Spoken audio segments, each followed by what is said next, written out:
Hello everyone, welcome to SB academy all subject class. আজকে তোমাদের বাংলা পরীক্ষা ছিল। আমি আশা করবো প্রত্যেকেরই পরীক্ষা ভালো হয়েছে। তোমরা আমাদের চ্যানেলে কিন্তু বাংলা সাজেশনও দেখেছো, ইংরাজি সাজেশনও দিয়েছি আমরা।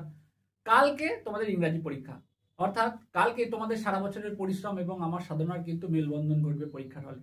আমি আশা করবো তোমাদের প্রত্যেকের পরীক্ষা খুব ভালো হবে, যারা সারা বছর আমার কথা শুনেছো, আমার কথা মতো চলেছো। শুধু আমার নয়, যারা প্রত্যেকেই সারা বছর পরিশ্রম করেছো এবং তাদের তাদের নিজের নিজের শিক্ষকের কথা শুনেছো, তাদের পরীক্ষা অবশ্যই ভালো হবে, এটা আমি বলছি। আরও একবার পরীক্ষার আগে তোমাদের কয়েকটি কথা বলার গুরুত্বপূর্ণ, সেটা হচ্ছে যে আগামীকাল যে আমি তোমাদের সাজেশন দিয়েছি সেগুলো তো তোমরা অবশ্যই ফলো করবে। আরো দুটি বিষয়, যে কারেন্ট যে টপিকগুলোর মধ্যে কুম্ভ মেলার ব্যাপারটা কিন্তু তোমরা একটু নোটিস করে যেতে পারো, কারণ হচ্ছে যে বিষয়টা গুরুত্বপূর্ণ আছে। এবং কি শুভাংশু শুক্লার যে নিউজটা, সেটা সুনিতা উইলিয়াম, এগুলো তো আমি রাইটিং এর ভিতরে দিয়েছি, তোমরা দেখেইছো। এই বিষয়গুলো দেখবে। আর একটা প্রশ্নপত্র পেয়ে কিন্তু মোটেই ঘাবড়ে যাবে না, বিষয়টাকে খুব ভালো করে কোশ্চেনগুলো পড়বে।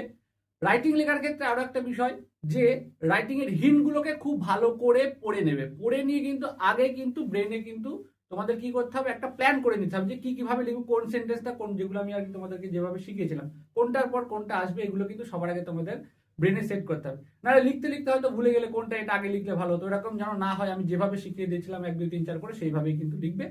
আর আরো একটা জিনিস, রাইটিং এর ক্ষেত্রে, ইভেন রাইটিং না, সব জায়গায় কোনোভাবে যেন স্পেলিং মিস্টেক না হয়, খুব ভালো করে ভেবে লিখবে। কাটাকুটি, এই কাটাকুটিটা কিন্তু করা যাবে না। আগে ভালো করে ভাববে, লিখবে, মাথা ঠান্ডা করে। তোমাদের যথেষ্ট সময় থাকে ইংরাজির জন্য। এই হচ্ছে ব্যাপার। আজকে তোমাদের এই বিষয়গুলো মাথায় রাখবে, মাথায় রেখেই কিন্তু পরীক্ষা দেবে। আশা করবো প্রত্যেকের পরীক্ষা ভালো হবে। Thank you.